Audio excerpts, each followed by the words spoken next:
Hi there, welcome back to Camera Then Coffee. This is where we talk about the most loved cameras.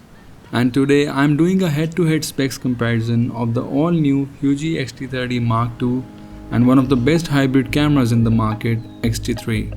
And if you're new to the channel, I must share that I've already compared the XT30 Mark II with XT30, XS10 and XT4. So if time allows, do consider watching. And it will be very kind if you support me by subscribing. Cool, let's start the video. So the all-new XT30 Mark II was unveiled this week with a few good additions inside the camera. And it is around 2/3 the price of XT3. By the way, Fuji has just relaunched XT3 by the name XT3WW or worldwide. This one will be shipped without a battery charger and is priced at $1,100. Good news. Alright then, let's start with the image quality. Both the cameras houses the 4th generation 26.1 megapixel APS-C sensor, giving away quite impressive image quality. What adds to the image quality are the film simulations, for which Fuji is best known from years.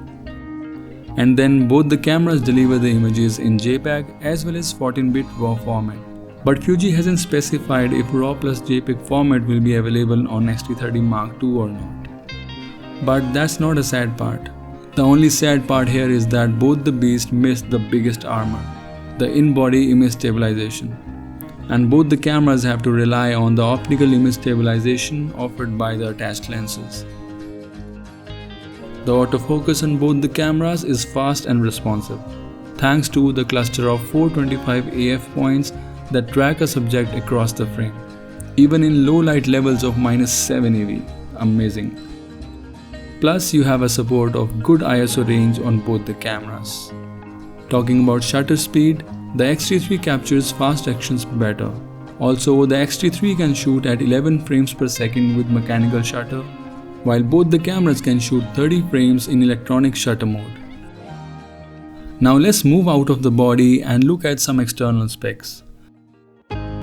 Starting with dimensions and weight, Mark II inherits the same lightweight and compact body of XT30. The EVF on XT3 is bigger and better. But on the top, only the XT30 Mark II hides a flash under its cap. Other things on top of both the cameras are the dials that give them a retro look.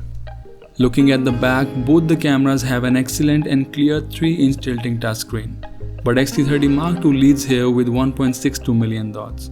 But sadly, the new camera is not weather sealed. When it's about the battery life, it seems that the XT30 Mark II has just borrowed one from XT3, giving almost same stills as well as video battery life. And yes, both the cameras allow in-camera charging via USB. Cool then, here is my favorite section, the video specs. Both the cameras can shoot DCI as well as UHD 4K, but only the XT3 allows 4K up to 60 frames per second. But you will be surprised to know that XT30 Mark II allows Full HD recording up to 240 frames per second. Now while XT30 Mark II can record in F-Log 8-bit internally, the XT3 can do it 10-bit internally. Plus both the cameras have the capability to record externally. And yes, you can use both the cameras as webcam or for live streaming. Last but not the least, the ports. The biggest difference here is the memory card slots. The XT3 has 2, which is really helpful when life hits you. Apart from this, the rest is more or less same.